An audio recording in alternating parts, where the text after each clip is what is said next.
नमस्कार, मी पंजाब डक। आज राज्यामध्ये 24 नोव्हेंबर 25 च्या दरम्यान राज्यामध्ये तुरळक ठिकाणी पावसाचा अंदाज आहे, म्हणून हा अंदाज लक्षात येतो। मग हा अंदाज कुठं तर सर्व शेतकऱ्यांना सांगू इच्छितो, महाराष्ट्रात सगळीकडे पाऊस काय पडणार नाही, त्याच्यामुळे काही चिंता करायची पहिली गोष्ट गरज नाही। फक्त काय होणार आहे, आंध्र प्रदेश,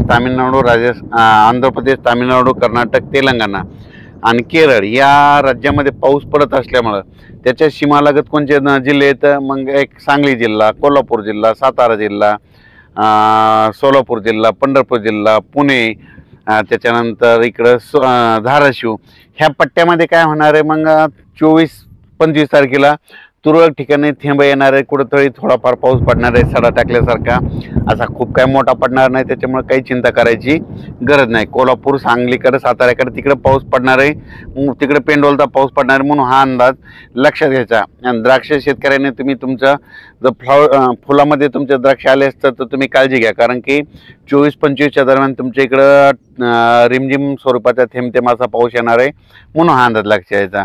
मग त्याच्यानंतर 25 नंतर राज्यातला परत पावसाचा जोर कमी होईल, त्याच्यानंतर राज्यामध्ये परत पाऊस येणार आहे का, तर राज्यातल्या सर्व शेतकऱ्यांना सांगू इच्छितो की मी एक प्रत्येक वेळेस अंदाज जर म्हणत असतो ना, तुम्ही एक वहीमध्ये काय करा, वर्षानुवर्षाचा डिसेंबर महिन्यातला एक कायमचाच अंदाज लक्षात घ्या। दरवर्षी आपल्या महाराष्ट्रामध्ये 2 डिसेंबर ते 7 डिसेंबर दरम्यान, म्हणजे किती 2, 3, 4, 5, 7 डिसेंबरच्या दरम्यान महाराष्ट्रामध्ये जितके विभाग आहेत तितक्या विभागापैकी अर्ध्या विभागात मात्र दरवर्षी विजेच्या कडकडाटाचा पाऊस येतो, हे कायमचं लक्षात घ्या।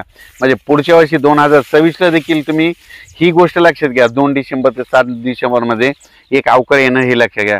तर मग तसं मग आता ह्या डिसेंबरमध्ये लागताना एकदा एक अवकाळी येणार आहे, तर तुम्हाला एक सांगू इच्छितो, मग ते पाऊस कधी येणार आहे, तर मग ते पाऊस काय होणार आहे, 29 तारखेपासून राज्यात ते पाऊस येईल, पण ते काय होईल, छत्तीसगडकडे जाणार आहे। मग ते छत्तीसगडकडे जात असताना नागपूरकडे जात असताना मग काय होणार आहे की त्याचा पाऊस काय होणार, विदर्भात पडणार आहे।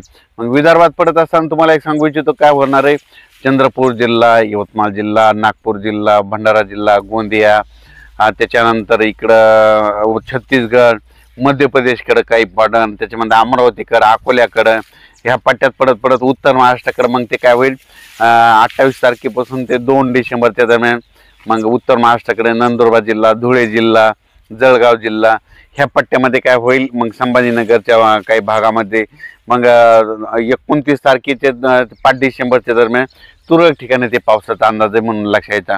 पण मागं जसं पडला तसं काय एवढा मोठा काय खूप पाऊस पडणार नाही, म्हणून हे लक्षात घ्यायचं।